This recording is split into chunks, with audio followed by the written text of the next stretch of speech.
Hello and welcome to a Shootmania editing tutorial. I'm going to show you how to view and record your replays ready to be edited, as well as show some of the basics of the advanced editor and custom cameras.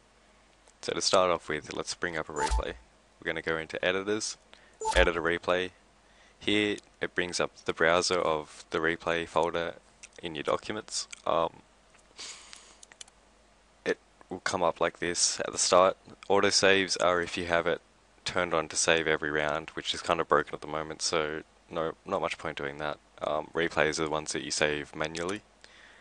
We'll just bring up a replay to load, and we're going to go into advanced editor.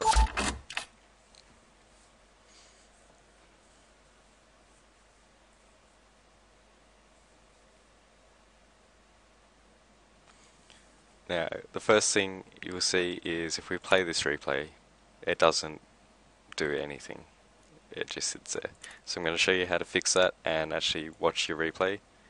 We're going to click on the camera timeline track, and we're going to change the camera to first person and to the player that you want to watch.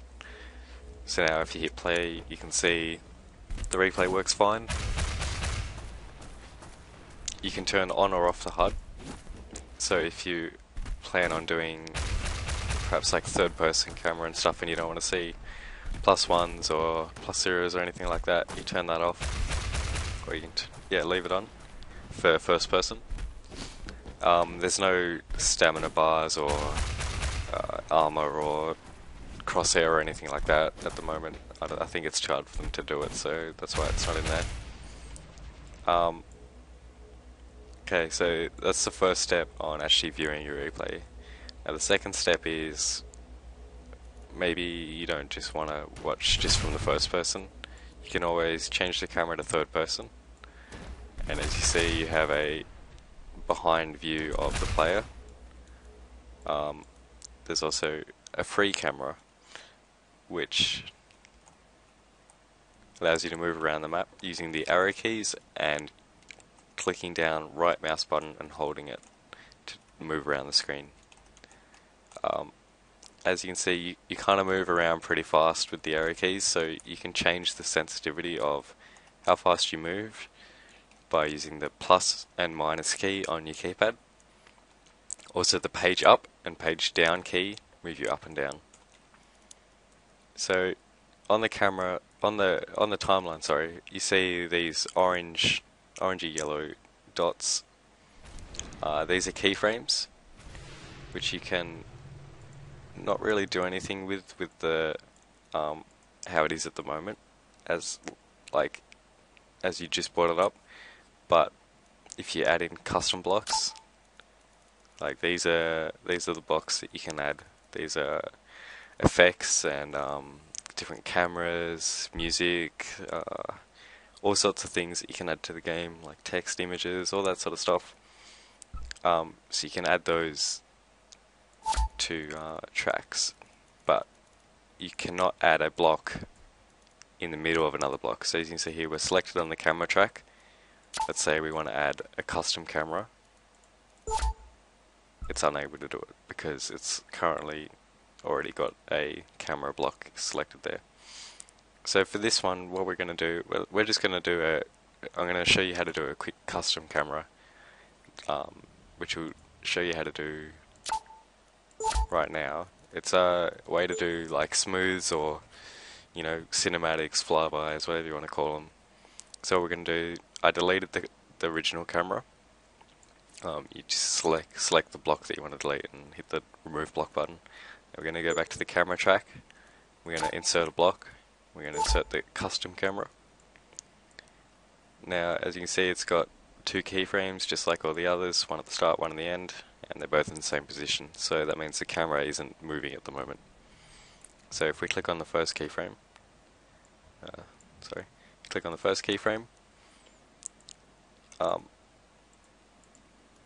it allows you to move the camera and set it at the position that you want. Now I'm going to use the plus and minus keys to change the sensitivity so that I can actually get it to the position that I want. So let's have first keyframe. Since I'm going to be spawning at this point in time, I'm going to just do a little bit of a follow camera, but not just the basic third person camera. So that's the first keyframe set there. Now as you can see, it gets a little bit annoying because it always goes back to the last keyframe, to the position. You can just you can't, well, you can remove the key, but it doesn't do anything unless you have like another keyframe, say like here, and then it'll just delete all that track there, and you still have the same problem of it going from here to wherever the camera is at this keyframe. So you just sort of have to deal with it. You go to along the timeline, work out, say you can see the time here. It's 1 second into the clip. We're going to add another keyframe because I'm sure my character has moved. Sorry, that's not what I meant to do. Add a keyframe. My character would have moved out of spawn, or just about. So I think that's me there. And so if you, wherever you set the camera on the keyframe, it's just going to do a smooth transition between each keyframe. So what if we put one, say here, you can see it does it smoothly, but because of this last keyframe, it's affecting the angles of the transition.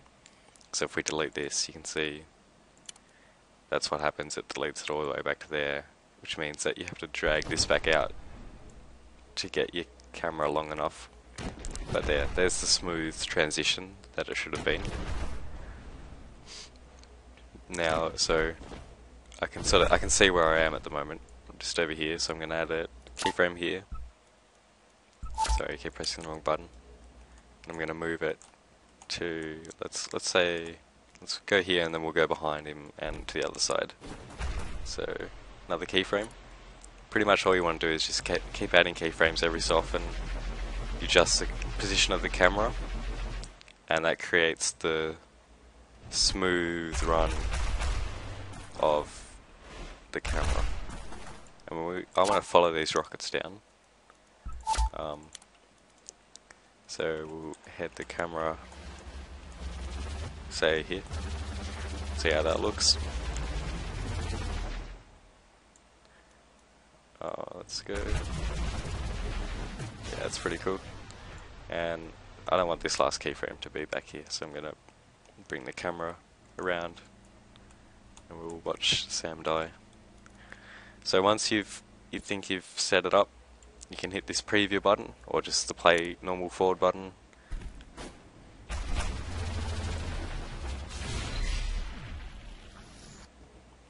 So that's the basics of a custom camera right there. The last step really to doing the replay editor is knowing how to get it from the replay editor into your editing software. So there's a few ways you could do this. You could just preview it and fraps it, but you're going to want good quality, like you're going to turn your quality up in the game to max because you want it to look good, right? Which means that if you have a sort of average computer, you're not going to get good frame rates, and Fraps is going to record and it's going to be laggy. So that's not really a good way to go unless you have like a really base computer, or you don't care about the quality. The other way you can do it is actually inbuilt into Shootmania. It's with this AVI button at the top here.